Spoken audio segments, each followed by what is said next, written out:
I've never get so excited over an unreleased game more than Ananta. It has to be the game that's gonna set a new standard to the gaming, especially in the free-to-play market, aka the gacha space. And obviously they are not gonna have the gacha mechanics with the characters. I'm not so sure how are you going to acquire all the character, but I guess we will see how that works out in the beta. And it seems like the way they're gonna monetize the game is gonna be through cosmetic and a vehicle, like the one you see here is the sport car. I actually wonder maybe someday it's gonna turn into like some kind of hovering UFO, or maybe like a flying carpet, or maybe even a horse. But I guess that would be a little bit too far. And let's get back to the cosmetic. I think most of you has already seen the trailer. Like this character, Taffy. You could wear a pajama, and you could wear all sorts of clothing. You could go over all the accessory, including the socks and all the details. And we could see the protagonist swapping over 30 outfit in this trailer alone. And this one with the Lakaya with the disco outfit. They even gave her the bathing tower. That tower is gonna be expensive, man. And this bikini look hot as freak, man. That's gonna be the biggest honey trap of the game. Your credit card and hundreds of thousands credit card are not gonna survive this. And you could actually date the characters in the game. Like, why not? And this one is pretty interesting. There are single player mode, just like any other gacha game in the market. But there are also this multiplayer mode, where you could actually interact with any other player, especially with your drip. That's the whole point of the cosmetic, right? And of course, showing off your car. People are actually fighting over the female protagonist. And it seems like a lot of people speculating whether they're gonna came out with the female protagonist or not, because we haven't seen her yet. But I think what actually happened is the female cosmetic and the clothing are probably more complex, or it's just simply part of their marketing plan that we couldn't really guess why. But I guess the reason is like using male protagonists gonna be more likely to attract more audience. Well, as I almost upload the video, the female protagonist is confirmed. Anyway, enough for bluffing, let's get into the gameplay. So let's get started with the swinging mechanics. As we can see here, it is looking chill, smooth, and slow. But in an actual gameplay, it is totally different. It is extremely smooth. Like, it would automatically target the grappling point, and the swinging is extremely fast, like this one with the Superman. And when you fall off, you don't really feel like you got one of those ragdoll falling animation. And he doesn't even like flinch or like make one of those roll over when he fall into the ground. He even do some of the parkour when he hit the wall. And you're not gonna have one of those like if you hit the wall, you just kind of like fall down like a ragdoll. Like this one is gonna be more obvious, like when he hit into the wall, he just ran up. And here is some footage of other like wall running here. Man, this is so freaking smooth, man. This is so freaking smooth. Whoa! A 45-degree turn. Jesus. And when you are doing the wall running, you could hang on the wall and ran on it like physics doesn't exist. If that is the best way to describe it. And you don't have any stamina consumption. And as you can see, the way she ran on the wall is like the Usain bot, Sonic the Hedgehog. It doesn't slow down the character at all. This feels extremely smooth. It is incredible. I've never ever seen a game like this. The mobility in the water is also absolutely impressive.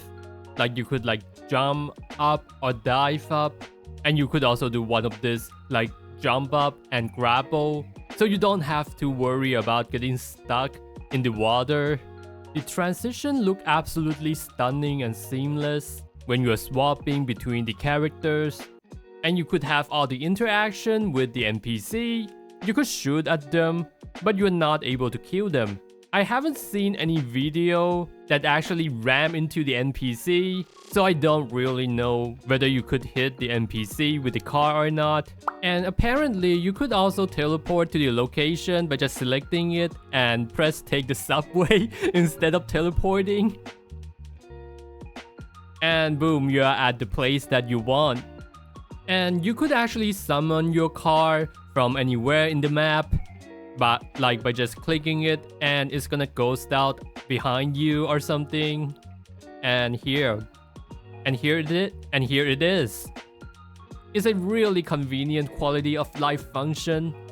And this is the other footage of summoning the car. Like it just pops up there out of the wazoo, out of the void. And yep, you still gotta sit in the driver's seat to drive it. That's a pretty good attention to details there. And apparently you could also like purchase the car. I don't know how currency gonna do it. I don't know what kind of currency they're gonna use. But some of it looks pretty cool. Like the one that said fusion. I think it is designed for somebody to like you could drive over the car and fries around in the multiplayer mode. That's what I would have guessed. And it seems like some of the characters like Taffy could summon her own vehicle and drive around with it without summoning the car like the one that we just see. And just like GTA 5, you could swap the radio station for the music. They just brought back some of the most iconic features in the game and turned it into one. And look at how she navigates her scooter. If that thing is a scooter, like, whoa. Like, it's not gonna stuck in a really weird place. Because I think one of the worst experience when you are driving these things is stucking in the wall. But they don't have that. They figured it out. The combat feels absolutely fluid and very interactive with the enemy. I don't have the best impression when I first saw it, but the more I look into it, the better it gets. And you could see she could take the weapon from the enemy and use it by herself. And I don't know where is this glunted coming from, but it's also looking cool. Damn, that's a beautiful slam. And when you look into this Taffy's combat, she could box the enemy. She could even like throw the enemy to the ground. Like over shoulder throw. And every time when you change your weapon, your motion and animation gonna change. The most goofy one is probably this one. When the protagonist fight with the golf club, he just like swinging the golf and throw the enemy like the golf ball. But what I find slightly disappointing is all of the characters are using the same animation in the combat. Like as you can see, the way he kicks it is exactly the same as Taffy and Ratchy. And the way he swings the hammers is also exactly the same when Taffy uses it.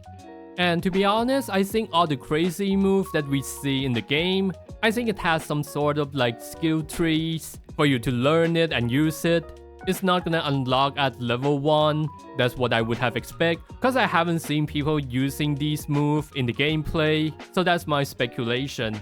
And apparently, you could also use the selfie function on any other characters. I mean, like, yeah, you could see her hair doesn't rig it that well, but who cares? I mean, like, it's still not released it yet. Damn, and you could do all the emote. This has to be my favorite, my #1 favorite function, man. Like when I'm playing Silent Zone Zero, you could only do this with the protagonist. You can't do this with any other limited character. Man, this is so good. This is so good. Anyway, that's about it for today. And don't forget to hit like and sub. And see ya, guys.